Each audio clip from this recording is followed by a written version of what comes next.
Ustaz. Allahumma salli ala Sayyidina Muhammad wa ala ali Sayyidina Muhammad. Assalamualaikum warahmatullahi wabarakatuh. Waalaikumsalam warahmatullahi wabarakatuh. Alhamdulillahi rabbil alamin. Wassalatu wassalamu ala sayyidil mursalin. Wa ala alihi wa sahbihi ajma'in. Rabbi syarah li sadri wa yassir li amri. Wahlul 'uqdatam min lisani yafqahu qawli. Subhanaka la ilma lana illa ma 'allamtana innaka antal alimul hakim. Wala haula wala quwwata illa billahil aliyyil azim.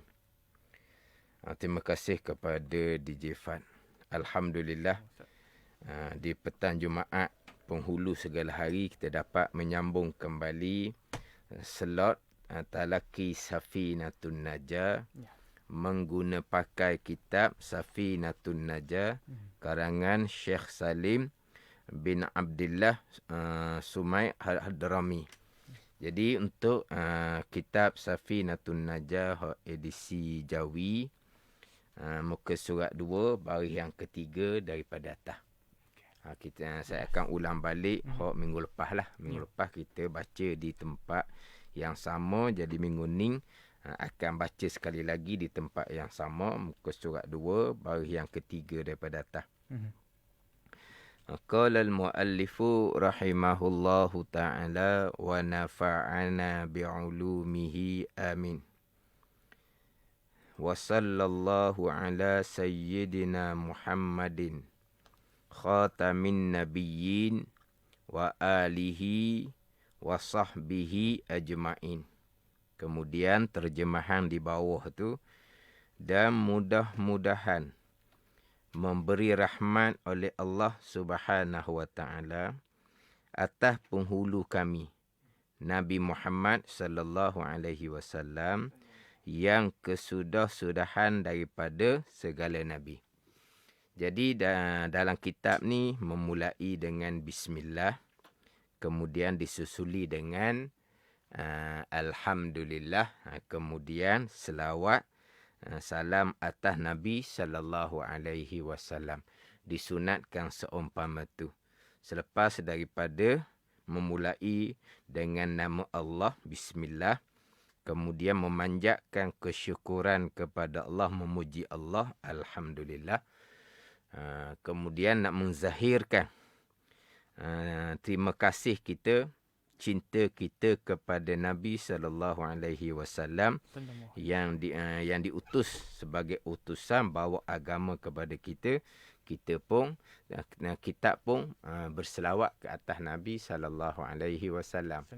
Sama jugalah dalam orang mengajar dimulai dengan bismillah. Ya. Kemudian orang mengajar disusuli dengan alhamdulillah. Kemudian kemudian selawat dan salam atas Nabi sallallahu alaihi wasallam. Yang mana dalam kitab, jikalau selawat atas Nabi dalam kitab, selama mana nama Nabi berada dalam kitab, selama itulah malaikat akan istighfar kepada tuan kitab yang berselawat ke atas Nabi sallallahu alaihi wasallam dalam kitab tu.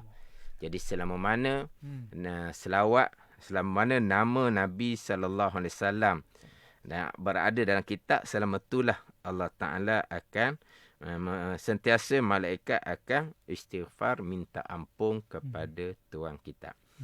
Kemudian terjemahan di bawah tu, mudah-mudahan memberi rahmat oleh Allah Ta'ala. Jadi minggu lepas saya sentuh dah berkaitan dengan selawat ni, terkadang dengan wassallallahu. Selawat terkadang dengan wassalatu wassalamu ala rasulillah. Terkadang selawat dengan Allahumma salli. Sebagaimana selawat selepas daripada kita membaca tasyahud, kita akan berselawat dengan Allahumma salli ala Sayyidina Muhammad. Kalau Allahumma, tu jelas lah. ya Allah, engkau beri rahmatlah. Tu kita jelas kita berselawat dengan makna kita berdoa kepada Allah. Moga-moga Allah Ta'ala memberi rahmat kepada Nabi sallallahu alaihi wasallam. Itu jelas doa. Adapun wasallallahu, tapi terjemahan dalam kitab Safinatun Najah ni dibubuh terjemahan berdengan makna doa. Mudah-mudahan memberi rahmat. Di asal makna wasallallahu, asal maknanya dan telah memberi rahmat oleh Allah. Dan telah memberi rahmat oleh Allah. Ini ayat ni berbentuk cerita Allah telah memberi rahmat. Walaupun ayat tu berbentuk cerita, tetapi makna dia adalah doa. Apa makna doanya? Mudah-mudahan. Dia panggil khabariyah lafzan, insya'iyah maknan. Dari segi lafaz tu cerita, tapi maknanya sama dengan Allahumma salli. Ya Allah, beri rahmatlah olehmu. Jadi di sini adalah tuan kita memohon doa, moga-moga Allah Ta'ala memberi rahmat serta membesar kepada Nabi sallallahu alaihi wasallam.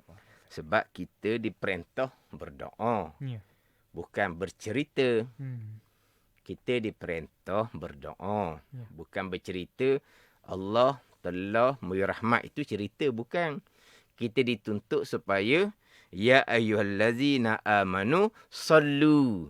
Wahai orang-orang beriman. Mana berdoa, berselawatlah kamu. Perintah di situ ada supaya kita memohon moga-moga Allah Ta'ala, mudah-mudahan Allah Ta'ala memberi rahmat ke atas Nabi. Jadi walaupun ayat berbentuk cerita wasallallahu, tapi maknanya adalah doa. Mudah-mudahan Allah Ta'ala memberi rahmat ke atas Nabi sallallahu alaihi wasallam. Kemudian minggu lepasnya saya pergilah kepada cerita bab kelebihan berselawat kepada Nabi sallallahu alaihi wasallam. Kemudian minggu lepas saya ada sentuh berkaitan dengan hari Jumaat, malam Jumaat. Kita disunatkan perbanyakkan selawat dan salam ke atas Nabi sallallahu alaihi wasallam. Kita dituntut berselawat ke atas Nabi sentiasa. Tetapi lebih-lebih lagi malam dan hari Jumaat dituntut perbanyakkan selawat. Jadi untuk menunaikan tuntutan perbanyakkan selawat pada hari dan malam Jumaat sebagaimana yang diperintah oleh Nabi sallallahu alaihi wasallam di dalam hadis Nabi sallallahu alaihi wasallam. Nabi perintah supaya perbanyakkan selawat ke atas Nabi pada hari Jumaat. Sebagaimana hadis Nabi sabda, aksiru alayya minas salah lailatal jum'ati wa yaumal jum'ati. Perbanyak oleh kamu atas aku daripada selawat malam Jumaat dan hari Jumaat. Jadi malam Jumaat, hari Jumaat, Nabi perintah supaya perbanyakkan selawat. Jadi perbanyakkan selawat ni dalam kitab banyak ni, sekurang-kurang kita ni menunaikan perintah Nabi sallallahu alaihi wasallam, perbanyakkan selawat malam dan hari Jumaat ni. Kita menunaikan perintah perbanyak sekurang-kurangnya selawat tu 300 kali. Sekurang-kurang 300 kali kita sudah menunaikan perintah Nabi supaya perbanyakkan selawat dan salam pada malam Jumaat dan juga hari Jumaat. Sebagaimana saya sebut minggu lepas, sehingga kan membaca Al-Quran yang kita maklum selebih-lebih zikir. Tapi kalau malam dan hari Jumaat, afdal selawat lagi daripada membaca Al-Quran. Melainkan Al-Quran yang khusus berkait dengan hari Jumaat. Mana? Suratul Kahfi contohnya kita maklum tu. Suratul Kahfi, surah Al-Imran, surah Hu, surah Hamid Dukhan. Itu surah-surah yang ada tuntutan khusus dengan hari Jumaat. Dengan surah-surah yang lain, afdal berselawat lagi daripada membaca Al-Quran. Kemudian, sebagian saya sebut minggu lepasnya, khatib sentiasa berpesan kepada ahli Jumaat supaya tidak lupa pada hari Jumaat, semulia-mulia hari, khatib sentiasa berpesan tidak lupa berselawat kepada Nabi SAW. Tiap minggu khatib berpesan. Kemudian minggu lepas saya sentuh berkaitan dengan ayat Al-Quran yang khatib sentiasa baca sebagai dalil diperintahkan supaya berselawat. Didatangkan ayat Al-Quran, Innallaha wa malaikatahu yusalluna 'alan nabi. Sesungguhnya Allah Ta'ala dan para malaikatnya sentiasa berselawat ke atas Nabi sallallahu alaihi wasallam, dengan makna Allah Ta'ala sentiasa memberi rahmat kepada Nabi, dengan makna malaikat sentiasa berdoa keampunan kepada Nabi. Kemudian, Ya ayyuhalladzina amanu, sallu alaihi wasallimu taslima. Wahai orang-orang yang beriman. Quran perintah. Berselawatlah kamu ke atasnya, ke atas Nabi. Dan mengucap salamlah kamu ke atas Nabi. Quran perintah. Kemudian, saya sebutlah minggu lepasnya, kita yang mendengar perintah Al-Quran tadi, kita disunatkan berselawatlah sekali. Sebab Quran perintah. Ya ayyuhallazina amanu sallu alaihi wasallimu taslima. Wahai orang-orang yang beriman. Tuhan seru kepada siapa tu? Kepada kita semualah. Wahai orang-orang yang beriman, berselawatlah kamu. Kita pun turutilah dengan Allahumma salli ala Sayyidina Muhammad. Sunat seumpama tu. Ini saya sebut minggu lepas. Kemudian adalah di kalangan ni yang mengikuti live FB, ditanya soalan. Saya ambil dua je lah soalan di sini. Satunya soalan daripada DEA. Baca mana? D. D. D. D-E-A D-E-A Arif. Dia Arif ke? Dia Arif. Dia tanya, maaf Ustaz, kalau bersalawat semasa khutbah tak dikira bercakap kan? Dia tanya gitu. Sebab apabila saya sebut Quran memerintah ya ayyuhallazina amanu sallu alaihi wasallimu taslima, wahai orang-orang yang beriman, berselawatlah kamu. Apabila Quran perintah, maka kita kena turutilah perintah Al-Quran. Kita pun Allahumma salli wa sallim ala Sayyidina Muhammad. Maka ditanyalah di sini, kalau berselawat masa khutbah tidak dikira bercakap kan? Sebab kita maklumlah bercakap ketika khatib sedang berkhutbah, itu jelas dilarang pada hukum syarak. Jumhur larangan di situ adalah larangan haram. Larangan haram, bercakap hukumnya haram. Itu jumhur kebanyakan ulama. Tetapi dalam mazhab Syafi'i kita, pandangan qaul jadid, pandangan Imam Syafi'i yang muktamad, larangan bercakap, kalau bercakap hukumnya adalah makruh, tidak diharamkan. Adapun tiga mazhab lain, mazhab Maliki, Hanafi, Hambali, dan juga qaul qadim bagi Imam Syafi'i menyatakan bahawa bercakap hukumnya adalah haram. Ni kebanyakan ulama, tapi dalam mazhab Syafi'i kita bercakap hukumnya adalah makruh. Jadi sekarang ni berselawat tak dikira bercakap. Dia begini. Sambil satu lagi soalan. Itu lebih jelas. Soalan ni Nak baca nama mudah. Wan Fahmi. Wan Fahmi Ha. Dia Arif tu ada komen Ustaz sekarang ni. Dia ada angkat Dia ada tangan. komen. Alhamdulillah mengikuti dan Ustaz dah Hak menjawab. soalan jelasnya Wan Fahmi. Ya. Salam Ustaz. Boleh Ustaz jelaskan?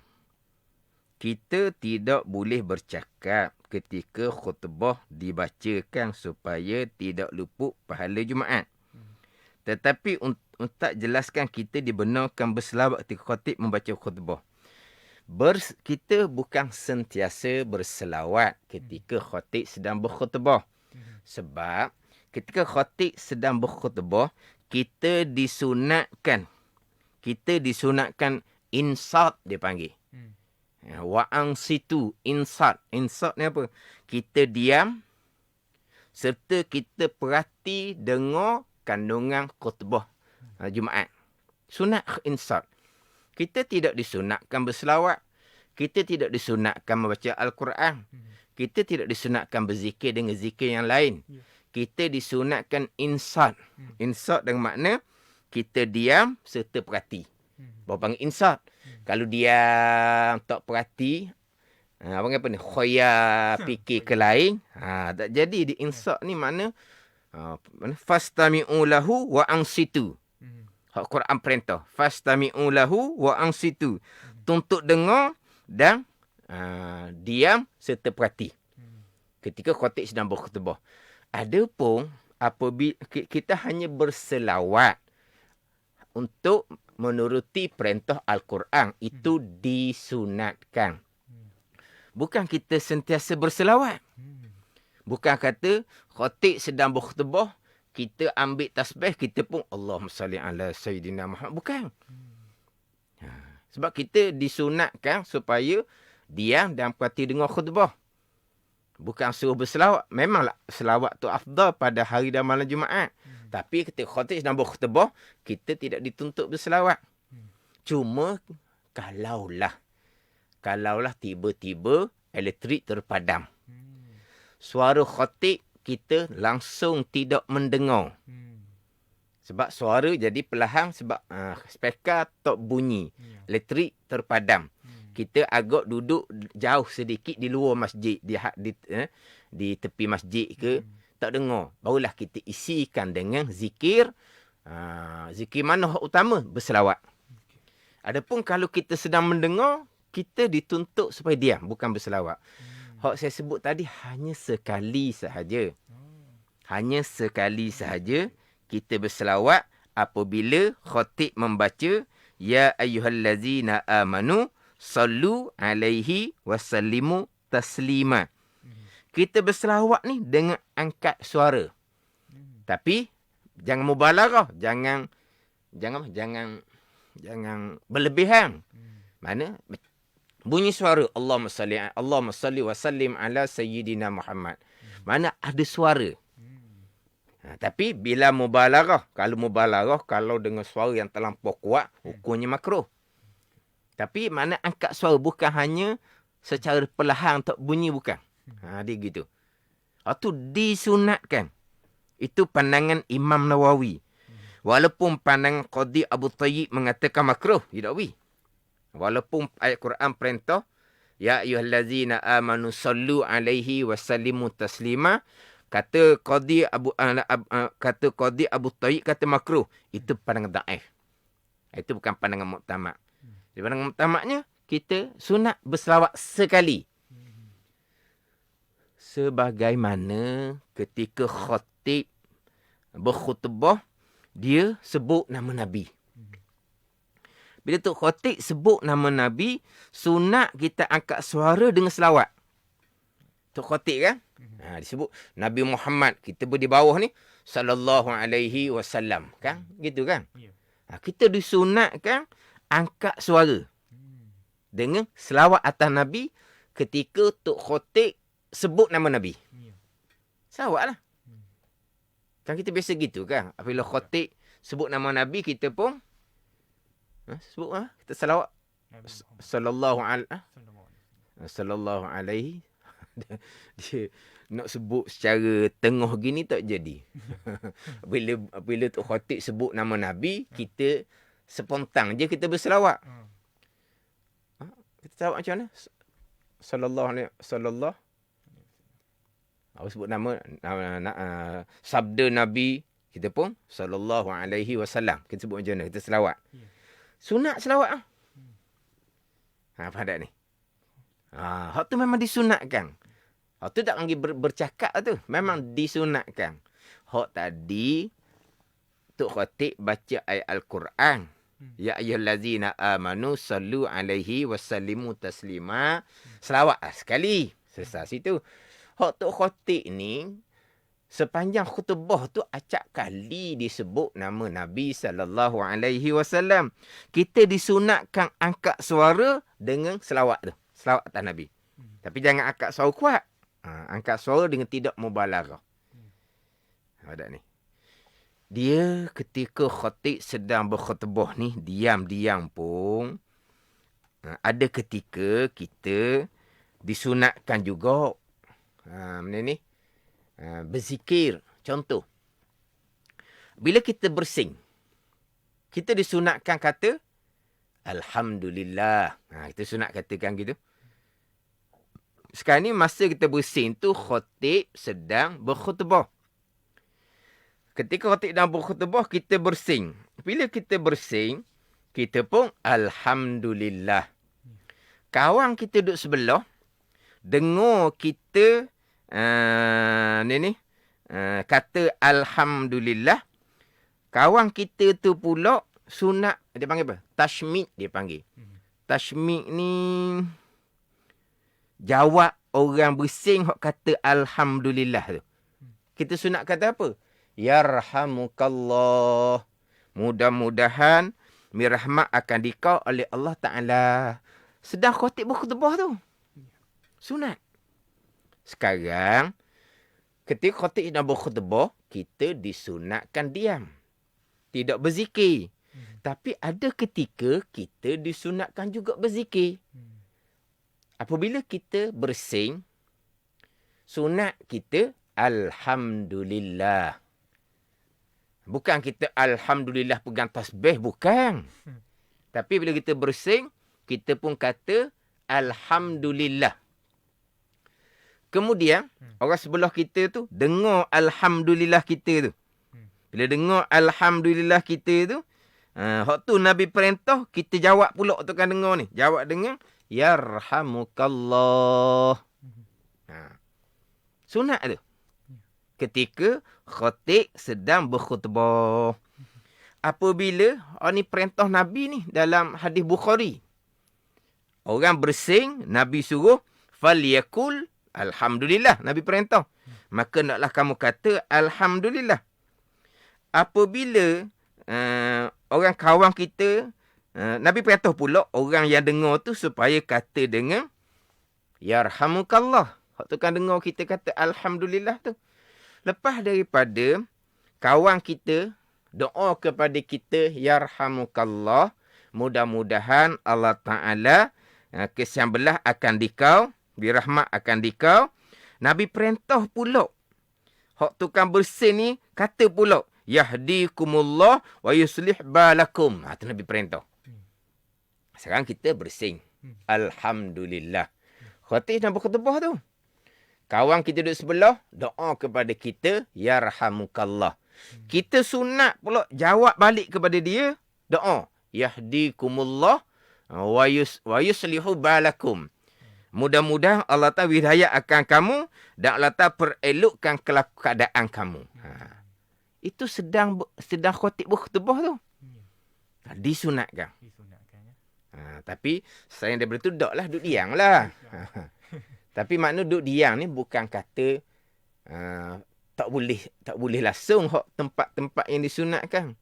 Bersing. Hak ni hak sama-sama. Sentiasa kita seumpama ni. Tapi hak ni persoalannya macam mana ketika kita sedang mendengar khutbah Jumaat. Bila kita bersing, kita sunat tak kata Alhamdulillah. Kan kita sunat diam kan ketika tu. Tak, kita sunat kata Alhamdulillah. Kawan duduk sebelah pula sedang mendengar khutbah. Sunat doa balik, doa kepada yang bersing, yang ucap alhamdulillah. Sunat doa dengan yarhamukallah. Kemudian yang bersing ni pula kawan di doa yarhamukallah, disunat pula doa kan yahdikumullah wa yuslihu balakum. Ni hak Nabi perintah. Walaupun ketika sedang mendengar khutbah. Ni tambahan lah saya sebut tadi hak bab selawat. Quran perintah sallu alaihi wasallimu taslima, kita sunat selawat sekali. Sebagaimana dalam khutbah Tok Khatib sebut nama Nabi, kita sunat selawat. Ketika kita disunatkan diam. Mana ada ketika-ketika lah. Kita disunat juga berselawat dan kita sunat berzikir. Tapi ketika lainnya kita disunatkan diam. Diam supaya kita istimak, tuntut dengar akan khutbah yang disampaikan oleh khatib. Ni hak soalan hak Wan Fahmi. Wan Fahmi tak ada komen balas dah. Komen Wan Fahmi ni mungkin ada dengar dia belum respon lagi ke Ustaz. Bukan kata suruh soalan tu soalannya suruh selawat ketika khatib dan berkhutbah. Tak, bukan suruh selawat. Hanya berselawat ketika Quran perintah ya ayyuhallazina amanu sallu alaihi wasallimu taslima. Hanya berselawat ketika disebut akan nama Nabi sallallahu alaihi wasallam. Bukan kita dituntutkan berselawat sentiasa ketika khatib dan berkhutbah. Tidak. Jangan salah faham pula situ. Sebab ada ketika kita dituntut selawat. Ada ketika kita dituntut diam. Diam dah dengar khatib sedang berkhutbah. Dia walaupun kita sebut kata selawat zikir yang afdal. Baca Quran zikir yang afdal. Tapi kena letak tepatlah pula. Kalau kita sedang dengar khatib sedang berkhutbah, kita perhati dengar khatib sedang berkhutbah. Kalau kita sedang dengar orang mengajar, inilah macam kata hak sidang pendengar Mani FM, hak ikuti radio ke, hak ikut live FB ke, sedang mendengar kuliah. Ni masih lagi hari Jumaat. Berselawatlah. Diamlah. Istimaklah. Apa istimak? Perhati dengarlah akan ilmu yang disampaikan. Dah kata hari Jumaat sunat perbanyakkan selawat. Sekurang-kurang perbanyak selawat ni 300 kali ni. Hari ni tak cukup lagi 300 kali ni. Nanti dulu. Masa ni dituntut kita istimak. Kita dengar lah. Tuntut dengar. Istimak. Sebab Nabi perintah kan. Kun aliman. Au muta'alliman. Au mustami'an. Itu Nabi perintah. Perintah tu perintah wajib ya. Hendaklah kamu menjadi orang yang berilmu. Jadi perintah menjadi berilmu ni perintah yang wajib. Ilmu mana? Kalau ilmu tu ilmu fardu ain, perintah tu wajib fardu ain kita jadi berilmu. Kita mesti menjadi orang alim. Kita semua ni mesti menjadi orang alim. Alim sekurang-kurang alim ilmu fardu ain. Wajib kita menjadi alim. Au muta'alliman. Baru mari keinsafan. Jahil kitanya. Wajib kita belajar. Wajib fardu ain kita belajar tu kalau ilmu fardu ain. Kalau ilmu fardu kifayah, wajib fardu kifayah kita belajar. Sebab apa? Nabi perintah. Au muta'alliman. Hendaklah kamu jadi orang yang belajar. Ada kitab, ada apa semua. Kita nak berkitab belajar ni, dah erti kitanya. Au mustami'an. Hendaklah kamu menjadi orang yang tuntut dengar. Jadi tuntut dengar orang mengajar ni, wajib. Kalau ilmu tu fardu ain. Kalau ilmu tu fardu kifayah, wajib fardu kifayah. Jadi sekarang ni kita dituntut perhati dengar lah. Bukan kata pegang tasbih kita berselawat pula. Dia lebih berselawat ni. Tapi ada ketika kita dituntut ambil dengar orang sedang mengajar. Kalau sedang berkhutbah, tuntut dengar orang sedang berkhutbah. Walaupun mulut kita tak digunakan, tapi kita bukan dituntut supaya berselawat. Itu orang yang sedang mendengar. Mulutnya tidak digunakan. Orang yang sedang mendengar, mulutnya tidak digunakan. Jangan duduk berselawat pula. Walaupun hari ni hari Jumaat lagi. Masa lagi hari Jumaat ni petang Jumaat. Jangan duduk berselawat sebab terkening. kena ambil dengar ilmu yang disampaikan. Ya. Kena jadi mustamik. Itu perintah Nabi. Hmm. Walaupun mulut pendengar, sidang pendengar ni tidak digunakan. Tapi tetap kita perhati dengar. Sementara kalau kita sedang mengajar, kita sedang berceramah, kita sedang bertazkirah, fokuslah kepada mengajar. Fokuslah kepada ceramah. Fokuslah kepada tazkirah. Itu lebih utama. Jangan kita nak selang-seli dengan selawat pula. Jadi tak kena tepat orang panggil. Masa selawat ada masa dia. Sekarang sedang mengajar. Fokus pada mengajar. Sedang berceramah. Fokus pada berceramah. Sedang tazkirah. Fokus pada tazkirah. Lidah kita sedang mengajar. Fokus pada mengajar. Kalau selang-seli dengan berselawat, bukan tepat dia. Sebab lidah kita sedang mengajar. Bayangkan. Orang yang sedang mendengar tu, lidah dia guna ke tak? Tak guna. Pun jangan berselawat. Dengar orang sedang mengajar. Dengar orang sedang berceramah. Dengar orang sedang bertazkirah. Sama itulah kita yang mengajar. Bukan selang-seli dengan selawat. Tak kena tepat orang panggil. Yang mana terkadang selang-seli dengan berselawat ni, terkadang selawat pun tak comel. Dah sedang-sedang mengajar, sedang-sedang ceramah, sedang-sedang tazkirah, pergi berhenti sekejap, pergi selawat. Tak kena tempat. Kadang-kadang menyebabkan selawat tu kadang-kadang selawat tu putih, molek. Kadang-kadang selawat tu jadi tak lengkap. Dah main duduk selang-seli gitu. Kadang-kadang bunyi Allahumma salli ala Muhammad, comel. Kadang-kadang Allahumma salli ala Muhammad, tak ada. Kadang-kadang Allahumma salli Muhammad. Jadi tak jelas dah selawat ni. Nabi perintah kalau selawat molek. Nabi bersabda, "Iza sallaitum alayya fa ahsinus salata alayya." Bila kamu berselawat, Nabi kata, pereloklah kamu akan selawat. Sebut molek. Allahumma salli ala sayyidina Muhammad. Sebut molek.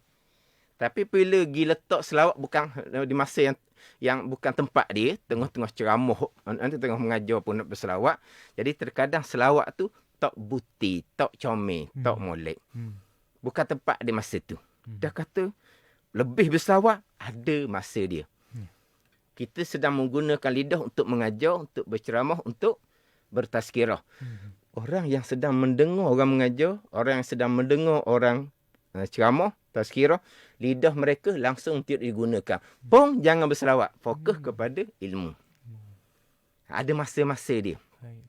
Jadi yang kita sebut tadi itu, khatib dan berkhutbah bukan kita dituntut berselawat.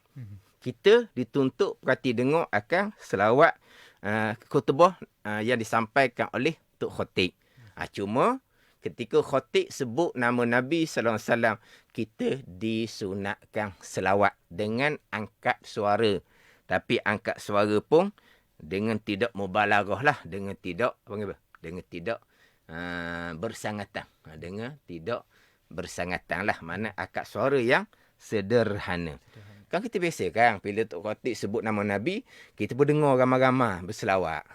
Memang disunatkan. Cuma hak tadinya, hak saya duk tekan, kemudian ditanya oleh Di Arif dan Wan Fahmi tu, hak berkaitan dengan lepas. Bila Tok Khatib baca ayat Al-Quran, Innallaha wa malaikatahu yusalluna 'alan nabi ya ayyuhallazina amanu sallu wa sallimu taslima. Kita pun Allahumma salli wa sallim ala sayyidina Muhammad. Disunatkan. Ini jelas dalam kitab I'anatut Talibin juzuk yang kedua. Kemudian ada tadi Wan Fahmi dan juga Di Arif. Dua-dua yang menanyakan soalan yang Ustaz ada jawab. ada Wan Fahmi. Ada Wan Fahmi Ustaz. Alhamdulillah, jelas dia tu. Tak apalah.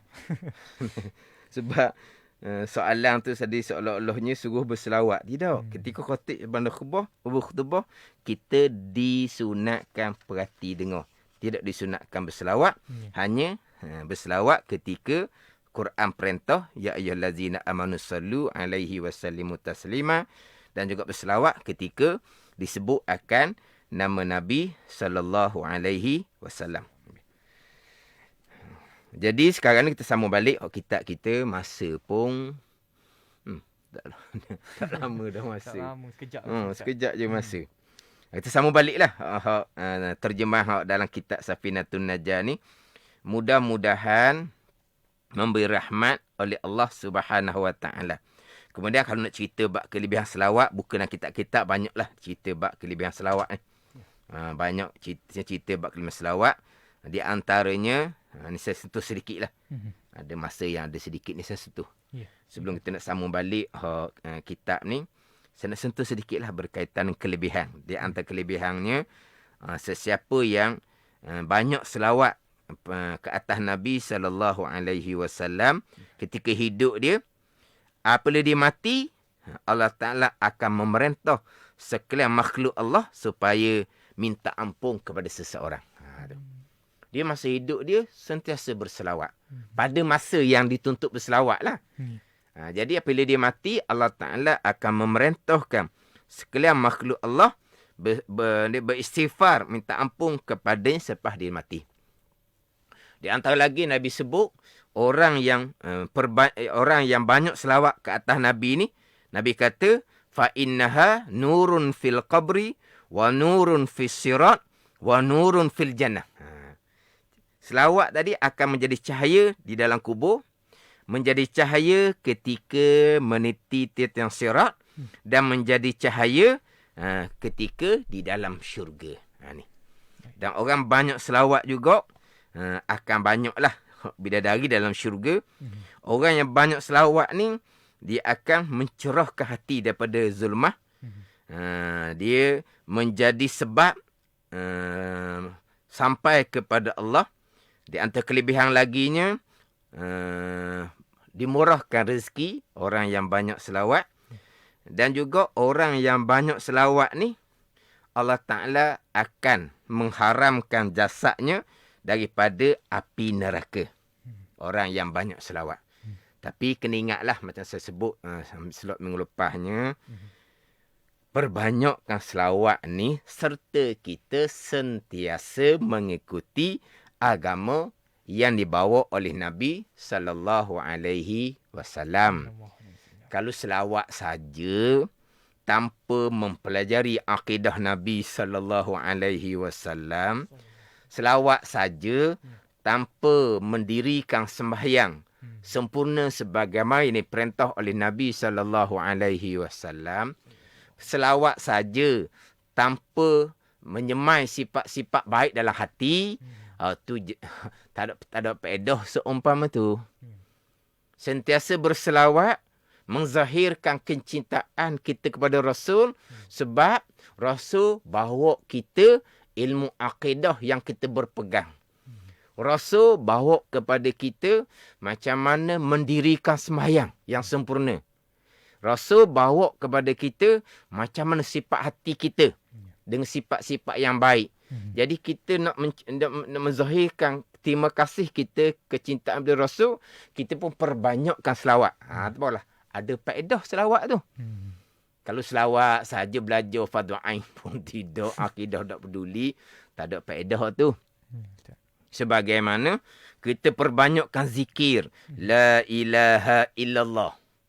Kita perbanyakkan zikir la ilaha illallah. Tapi kita betul-betul tak mentauhidkan Allah Subhanahu Wa Taala. Kalau tidak mentauhidkan Allah, walaupun banyak zikir la ilaha illallah, tak ada guna, tak ada faedah. Selebih-lebih zikir adalah membaca Al-Quran. Kita sentiasa mulazamah membaca Al-Quran.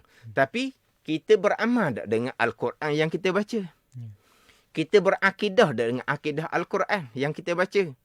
Kita menuruti tak perintah dalam Al-Quran? Kita tinggal larangan yang dilarang dalam Al-Quran. Kalau kita tidak beramal dengan Al-Quran, kita baca Al-Quran saja, tak ada kelebihan. Kita membaca Al-Quran serta kita beramal dengan Al-Quran. Baca Al-Quran tanpa beramal, Quran akan laknat balik. Kita berselawat kepada Nabi SAW serta kita beragama dengan agama Nabi SAW. Kita perbanyakkan zikir la ilaha illallah serta kita mentauhidkan Allah Subhanahu Wa Taala. Sebab membaca Al-Quran sunat, perbanyakkan selawat sunat, perbanyakkan la ilaha illallah, sunat. Hak besarnya kita beragama sebagaimana agama yang dibawa datang oleh Nabi sallallahu alaihi wasallam. Jadi mudah-mudahan dengan kitab Safinatun Najah ni akan dimulai dengan pembicaraan Islam, iman. Sebelum kita masuk pada pembicaraan fiqh, mana mudah-mudahan kita hak kitab Safinatun Najah ni kita menuruti agama yang dibawa datang oleh Nabi sallallahu alaihi wasallam. Mana bukan hanya semata-mata berselawat berzikir tanpa kita mengikuti ajaran Nabi sallallahu alaihi wasallam. Jadi kira-kira kita ni tergantung lagi ni. Tergantung lagi. Ya, Kira-kiranya kita minggu depan kita baca sekali lagi dah dok, tempat yang sama. Tak apalah, sebagai saya sebut minggu lepas, kalau kita baca kitab, terjemahan kitab, kita bacalah. Kemudian kita ambil lah poin-poin tambahan. Poin-poin tambahan.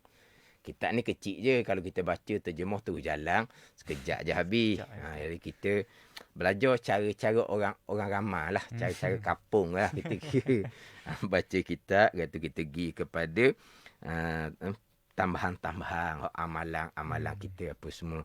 Gitulah ini, insya-Allah untuk akan datang tu saya akan baca baliklah di wasallallahu ala sayyidina Muhammadin khatamin nabiyyin. Wallahu a'lam. Baik. Terima kasih Ustaz. Tertarik dengan pembelajaran cara-cara kampung tu Ustaz. Biasa saya ingat lagi teman-teman kecil dulu, cara-cara kampung ni lepas habis aja Ustaz mengajar, kita akan keluar minum teh o dengan kari pak.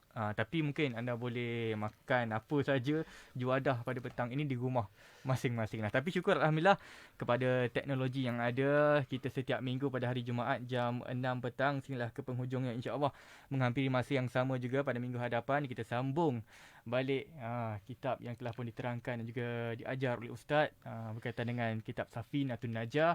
Terima kasih kepada anda semua juga yang mengikuti kami di Facebook. Ada yang menanyakan soalan muka surat berapa tadi daripada Umunah tadi. Ada yang juga membalas kepada yang membalasnya adalah Maryam Muhammad, Kak Maryam kita. Selalu Kak Maryam ni saya baca komen-komen di Facebook, sangat-sangat aktif di Facebook Manis FM. Terima kasih. Terima kasih Ustaz Wan dan DJ Fad. Alhamdulillah. Terima kasih juga Kak Maryam Muhammad yang selalu mengikuti live Facebook Manis FM, dan kepada anda semua juga yang nak mengikuti lagi pembelajaran dan juga perkongsian ilmu di Manis FM bersama dengan saya juga setiap hari Ahad sehinggalah hari Khamis jam 5 hingga 5.30 petang. Kita banyak berbincang tentang perkara-perkara intelektual yang berlaku dalam dan juga luar negara bersama dengan panel jemputan. Jadi kepada anda semua yang mengikuti kami di Facebook juga, mungkin boleh share banyak-banyak supaya yang lain juga akan mempelajari sesuatu, terutama sekali berkaitan dengan apa yang Ustaz ajarkan kepada kita tentang selawat hari ini. Alhamdulillah dengan teknologi kita ada juga selawat yang kira kita secara digital yang menentukan kita alhamdulillah hari ini cukup ke tidak, 300 dan sebagainya kan. Jadi teknologi sangat-sangat membantu kita semua. Terima kasih kepada Syamsul Afindi, terima kasih DJ Fad dan Ustaz Wan. Ada Muhammad Nur Abdul Wah kata adjust 2 jam penerbit dan DJ Fad. InsyaAllah 2 jam Ustaz, boleh ke Ustaz? 2 jam. InsyaAllah. Apa pun kepada anda semua yang ada soalan, mungkin boleh juga komen di ruangan Facebook Manis FM. Mungkin pada lepas habis live ni jangan risau, kerana Ustaz Al-Fadhil, Ustaz Wan Junaidi akan lihat satu persatu kepada apa yang telah pun anda komen. Terima kasih kepada anda semua. Jadi kita nak tutup Ustaz hari ni dengan seperti biasa doa penutup kepada Ustaz. Silakan Ustaz. Bismillahirrahmanirrahim. Alhamdulillahirabbil alamin wassalatu wassalamu ala sayyidil mursalin wa ala alihi wa sahbihi ajma'in.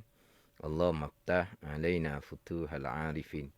Allahumma allimna ilma akadamin wa fahimna famasabikin warzuqna ruqat talibin. Allahumma zidna ilman wa alhiqna bis salihin. Wa sallallahu ala sayyidina Muhammadin wa ala alihi wa sahbihi wa sallam. Walhamdulillahi rabbil alamin. Wassalamualaikum warahmatullahi wabarakatuh. Waalaikumsalam.